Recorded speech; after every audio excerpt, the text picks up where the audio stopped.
سلیشیا apps کا chronic کہلاتی ہے۔ اب میں آپ کو کرونک کے متعلق بھی بتا دوں کہ ہاد اور کرونک کیا کیا ہیں، ان کے جوڑ ہیں۔ ہاد کہتے ہیں ایسی چیز جیسا کہ میں نے بتائی تھی، فوری اثر ایکونائٹ ہے۔ اسی بیماری کو اگر وہ لمبی چلنے والی ہو اور گہرا جسم میں داخل ہو چکی ہو، جو دوا دور کرتی ہے اس کو مزمن یا کرونک کہتے ہیں۔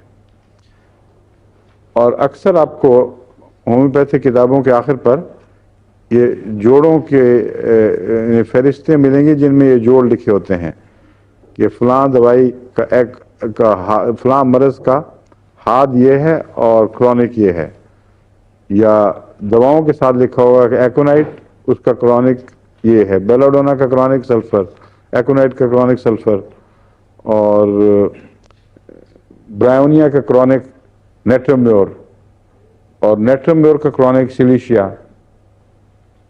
اب سوال یہ ہے کہ آنکھیں بند کر کے آپ کرونک کہہ کے علاج نہیں کر سکتے۔ میں شروع میں کر کے دیکھا، بالکل بیوقوفوں والی حرکتیں ہوتی تھیں، یوں ہی کرونک کیوں ہو آخر؟ لیکن اگر آپ غور کریں تو آپ کو وجہ مل جائے گی، اور اس وجہ کے بعد پھر آپ کے لیے تشخیص آسان ہو جاتی ہے اور یقینی ہو جاتی ہے۔ اب سلیشیا کو جب کہتے ہیں ایپس کا کرونک، تو وجہ میں نے بتائی ہے، جھلیوں میں سوزش ہے، مگر سوزش اپنی ذات میں نہیں ہے، مقامی جراثیم کے نتیجے میں نہیں ہے جن پر یہ اثر کرے، بلکہ کوئی اور ہے بیماری جس کا ذریعہ یعنی سوزش جس کے ذریعے پیدا ہوئی، اور سوزش کی علامتیں ملتی ہیں اس سے، ایپس سے، وہ ان کو کچھ دور کرتی ہے، مگر جس کو کرونک کہتے ہیں اس میں وہ علامتیں ہیں ہی نہیں۔ سلیشیا میں وہ چیز کی علامت نہیں ہے، اس لیے کرونک کا جوڑ جو ہاتھ کے ساتھ ہے، یا مزمن کا ہاتھ، اردو میں ہاتھ کہتے ہیں عارضی، اور مزمن کہتے ہیں لمبی دیر پا بیماری کو، انگریزی میں اس کو ہاتھ کو کہتے ہیں ایکیوٹ، اور اس کو کرونک جو لمبی بیماری ہو۔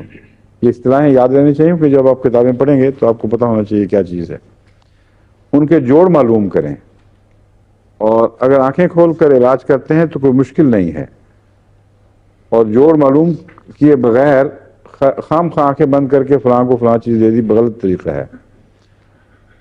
نیٹرمیور بعض دفعہ پاگل پن میں استعمال ہوتی ہے، اور برائونیا اس کا ہاد ہے۔ اب سوال یہ ہے کہ برائونیا کا نیٹرمیور سے کیا تعلق ہے؟ میں نے دیکھا تو پتہ چلا کہ برائونیا بعض ایسی عفونتی بیماریوں میں بھی کام آتی ہے جن میں اخراجات بند ہو گئے ہوں، اور اچانک اخراجات بند ہونے سے جو جسم میں بیماریاں پیدا ہوتی ہیں ان میں برائونیا مفید ہے۔ لیکن بعض اخراجات ایسے ہیں جن کا دماغ پر اثر ہوتا ہے، ان اخراجات میں اگر برائونیا آپ دیں گے تو وہ برائونیا کا دماغ سے چونکہ برا گہرا تعلق نہیں، وہ وہاں کام نہیں کرتی،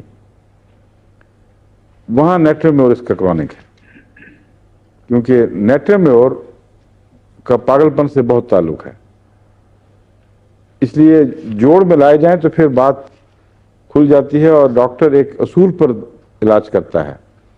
ہومیوپیتھی میں سب سے بڑی مصیبت یہی ہے کہ مختلف تجارب حاصل ہو چکے ہیں، ان کے اندرونی جوڑ، ان کے تعلقات اور بیماریوں میں کون سی دوائیں کیوں اثر دکھا رہی ہیں، ان پر تحقیق بہت تھوڑی ہوئی ہے۔